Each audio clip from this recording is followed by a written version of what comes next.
Welcome back. I'm really excited to talk about today's topic. And that's because lots of us get stuck in business because of a lack of confidence, because of self-doubt, because of fear. And actually, unless we learn how to push through this fear, it's going to be very hard to run a business.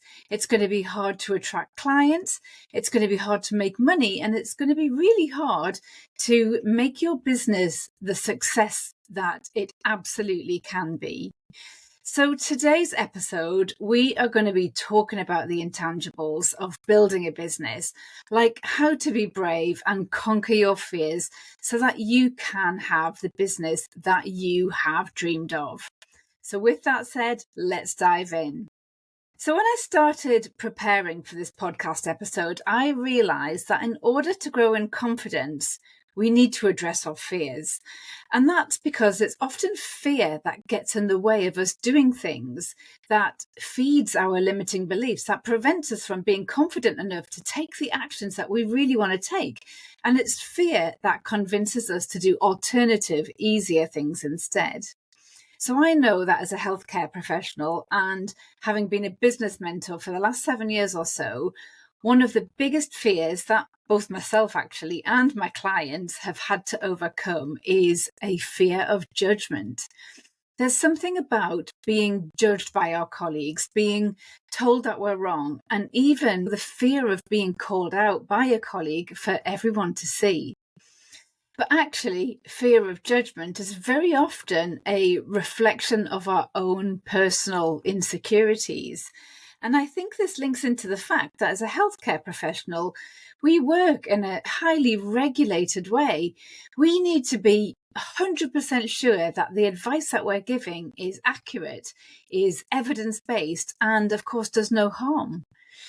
It's no doubt that this degree of regulation leaves us feeling a significant amount of pressure that we might, unintentionally and publicly say something wrong. So when we're faced with this fear of judgment, we're almost projecting our own fears onto another person and expecting them to give us negative feedback. I think the first way to overcome this is to just acknowledge what exactly is going on here. I often think that I'd prefer to be judged by someone for actually doing something, for taking action, for trying to help, than be judged by someone for somebody who doesn't do anything at all. And this thought process really helped me with my confidence when I was worried about what other people might be thinking. A second area where fear tends to show up and impact on our confidence is a fear of change. Now, our brains are hardwired to avoid change because change is considered a threat to our current level of comfort, because a change often reflects the unknown. And our brains, they just want to keep us safe, and the unknown might be dangerous. And so the way that this plays out is perfectionism and procrastination. So essentially, it keeps us staying stuck. It keeps us thinking and overthinking rather than taking action and trying. And then self-doubt creeps in. You question your abilities. You're constantly trying to get to the level of perfection. And for all of the perfectionists listening, you'll know that perfection is an unattainable goal. I found that I could overcome this fear of change in two ways, actually. One was to tell myself that done was better than perfect, and to put my ideas out into the world without worrying about them being perfect. And actually, that's why you'll often find spelling mistakes on my slides. And two was to eat my frog, or essentially do the most difficult tasks first, put them at the top of my to-do list and tackle them before the easy stuff. So I want to take a moment now just to talk about limiting beliefs and what these are, because these crop up for us in all different aspects of our life, actually. And when it comes to business, this can look like a lack of confidence as well. It can also look like money mindset issues. It can look like imposter syndrome.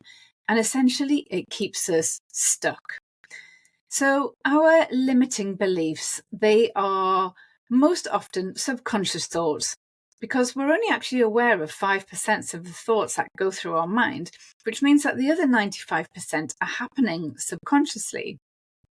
And our belief system is actually developed early in our childhood, often before the ages of 6 to 7, when the developing brain is actually very literal and it really isn't able to process abstract thought at that stage.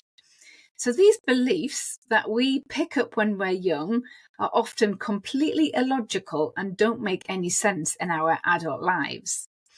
And then what happens over time is that our experiences as we go through life reinforce these beliefs. Our brains literally distort and delete facts and memories of experiences that you have. And it's in order to further support these limiting beliefs. And our brain, because it's programmed to look for the negatives in our experiences rather than the positives, to maintain that status quo, because it wants to keep us safe. And so what happens is that over time, limiting beliefs are formed, which actually often hold very little or no truth. And this is really interesting because when you talk to somebody else who might have shared that experience with you, they might have a completely different recollection of that event compared to you. You've both remembered two different things from the exact same event. We never want fear to stop us from doing something that you know you want to do or that you know you need to do in order to achieve something really important. What do? The first step is to acknowledge the fear. Next time you feel it, identify how it actually feels inside your body, because for some of us, we'll get sweaty palms. For others, it'll be a fast heartbeat. Some people get butterflies in their tummy or lose their appetite. Some people have to run to the loo. And I'm sure because you're a healthcare professional, you'll understand that these feelings are caused by adrenaline. And so when our systems are flooded, it's impossible to think straight. So take a moment when it arises just to calm yourself. Do whatever it takes. It could be listening to music or sitting down in a quiet room for a few minutes. It could be leaving your office and going to the kitchen with a cuppa. Or for me, it's just a little bit of meditation. Or actually, sometimes it's picking up my knitting. And then when you're calm, you can ask yourself, what is the worst thing that could happen if I do this? And then actually, what's the best thing that could come out of this? I also think it's worth asking yourself, what evidence have you got from your past experiences that the worst thing is actually going to happen? And if you do have evidence, has that been 100% true 100% of the time? Unlikely. What evidence do you have that you can do this scary thing? You may have done it before. You may have stood on a stage and delivered a talk to 400 people before. Does this belief work for you or does it work against you? And what assumptions have you made about this belief and the way that it's going to play out? Because often we're living in the future. Our thoughts are literally looking ahead and deciding what's going to happen. And we have no idea because we haven't done it yet.